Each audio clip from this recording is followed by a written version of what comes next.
ایک بہت بڑا گناہ بدنگاہی کا گناہ ہے. آپ کو پتہ ہے ہمارے ملک کے اندر بدکاری، زنا اور بے حیائی کی شرح کتنی بڑھتی جا رہی ہے، کس قدر بڑھتی جا رہی ہے. وہ لوگ جو نکاح کر لیتے ہیں وہ بھی اپنی نگاہوں کو، میں اکثر کہتا ہوں، حضور نے فرمایا نکاح آدھا ایمان ہے. جس نے نکاح کر لیا اس کا ایمان مکمل ہو گیا. تو جو نکاح کے بعد بھی باز نہ آیا، میں اس کو بے ایمان نہیں کہتا، لیکن نبی پاک نے فرمایا جو نکاح کر لے اس کا ایمان، بولیے ایمان محفوظ ہو گیا، اس کا ایمان، سارے بولیے ایمان. اور جو پھر بھی باز نہ آئے، حضور کہہ رہے ایمان مکمل ہو گیا. اور جو نہ باز آیا کیا فتویٰ دیا جائے حدیث کی روشنی میں؟ میرے نبی پاک کی بارگاہ میں عورتیں آئیں توبہ کرنے، بیعت کرنے، مسلمان ہونے.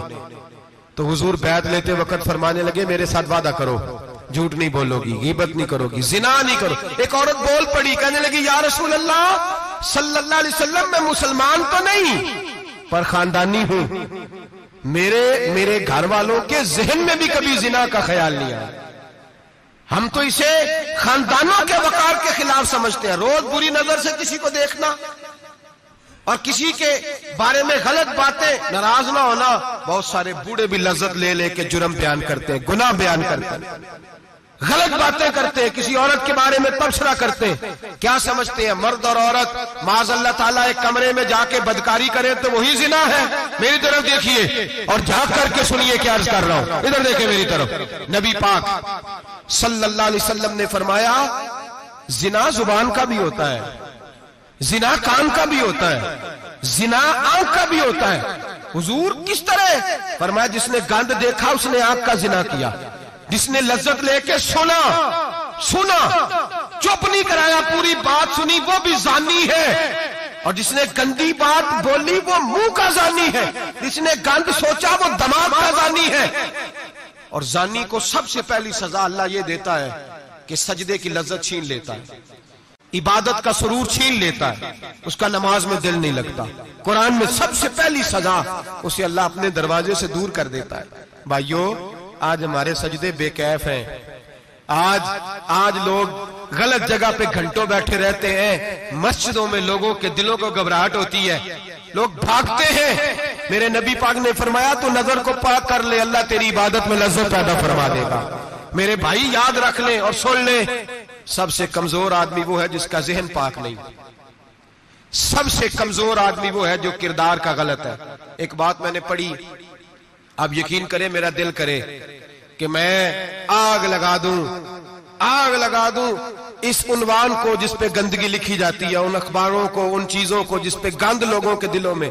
وہ انڈیا کی ایک وزیر اعظم عورت گزری تو کسی نے اس سے کہا کہ پاکستان نے تو تمہیں شکست دی ہے، تم جیت نہیں سکے بڑا ملک ہو کے. کہنے لگی کوئی بات نہیں، تھوڑا وقت ٹھہر جاؤ، ہم ان پر تہذیبی یلغار کریں گے، ان کے گھروں میں ننگا ناچ کریں گے، یہ گندی تصویریں دیکھیں گے، یہ گند میں الجھ جائیں گے. اور جو قوم گند میں الجھ جایا کرتی ہے وہ پھر کسی سے لڑنے کی طاقت نہیں رکھتی، اس کے اندر ڈٹ جانے کی ہمت نہیں ہوتی، اس کی غیرت کے جنازے نکل جاتے. دل کرتا ہے جل جائے وہ جل جائے جہاں سے برائی پھیلتی، تباہ ہو جائے وہ علاقے جہاں سے گند ہوتا ہے. لوگ گند کی کمائی کھاتے ہیں، گند کی ایکٹروں کے ساتھ کھڑے ہو کے فوٹویں کھچاتے ہیں اور گناہ پہ فخر کرتے ہیں. اور گندے لوگ کہتے ہیں اللہ کا فضل ہے ہم گند پھیلا رہے ہیں، ثم معاذ اللہ. لوگ گناہ پہ فخر کرتے ہیں چوکوں چوراہوں میں. محمد بن قاسم آئے ہندوستان پہ راجہ دہر کے مقابلے میں، نوجوان میری طرف دیکھیں اور صحیح ہو کے بیٹھے، خاصے صحیح ہو کے بیٹھے، تقریر نہیں کر رہا، جذبات کا، میرے جذبات سنیں، دل کے پھپولے جل رہے ہیں سینے کے داغ سے. اللہ کی قسم روح کی گہرائی سے بات کر رہا ہوں، وہ بات کر رہا ہوں جو سینہ کہہ رہا ہے کہ پھٹ جائے اور کہنا نہ پڑے. قرآن و حدیث پڑھتے ہیں اور پھر اپنا حال دیکھتے ہیں تو لگتا یہ ہے کہ عذاب قریب آ گیا ہے، لگتا ہے زمین پھٹنے والی ہے، آسمان گرنے والا، لگتا ہے قریب آ گیا سارا کچھ. سمجھیں کیا عرض کر یہ بات اگر آپ سمجھ گئے تو قیمت وصول ہو گئی. اس کو سمجھ گئے تو سمجھ لیں آپ کے مزاج کے اندر اللہ نے تبدیلی پیدا کر دی. محمد بن قاسم 18 سال کا جوان، ایک عورت کی عزت پر راجہ دہر ہندو نے حملہ کیا، محمد بن قاسم بچانے آئے.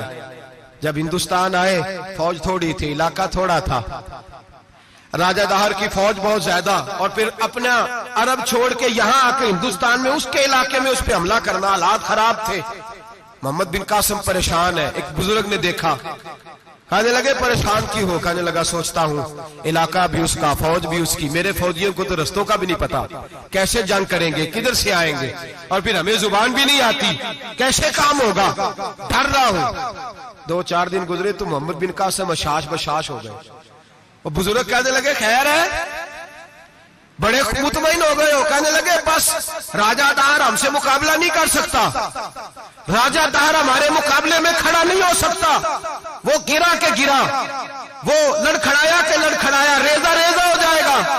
کہا آپ کو کیسے خوشخبری مل گئی؟ کہنے لگے مجھے پتا چلا ہے کہ راجہ دہر ذہن کا گندا ہے، وہ تو چچا کی بیٹی کو نہیں چھوڑتا، ماموں کی بیٹی کو نہیں چھوڑتا، خالہ کی بیٹی کو گندی نظر سے دیکھتا ہے۔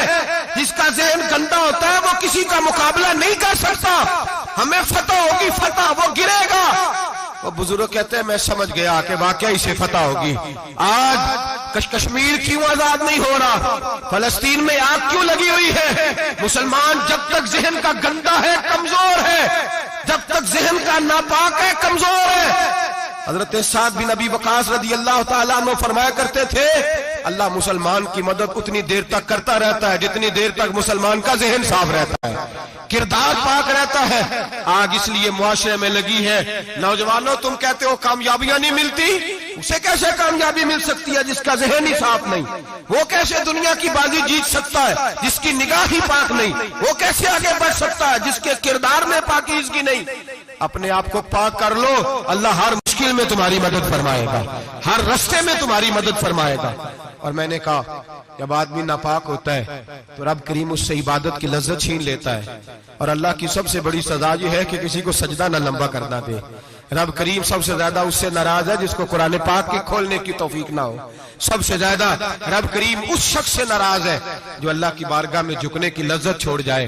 میرے نبی پاک سید عالم علیہ السلام کے صحابہ لمبی عبادتیں کرتے تھے، لمبی۔ کسی نے کہا تھا روم کے بادشاہ تھے کہ یہ مسلمان فاتح کیوں ہو جاتے ہیں؟ تو اس نے کہا میں نے مولا علی کے زمانے میں جاسوسی کرائی تھی، پتا کیا تھا کہ ہر میدان میں کامیاب کیوں ہوتے ہیں۔ تو کہتے ہیں میں نے دیکھا یہ دن کے مجاہد ہوتے ہیں پر رات کے عابد ہوتے ہیں۔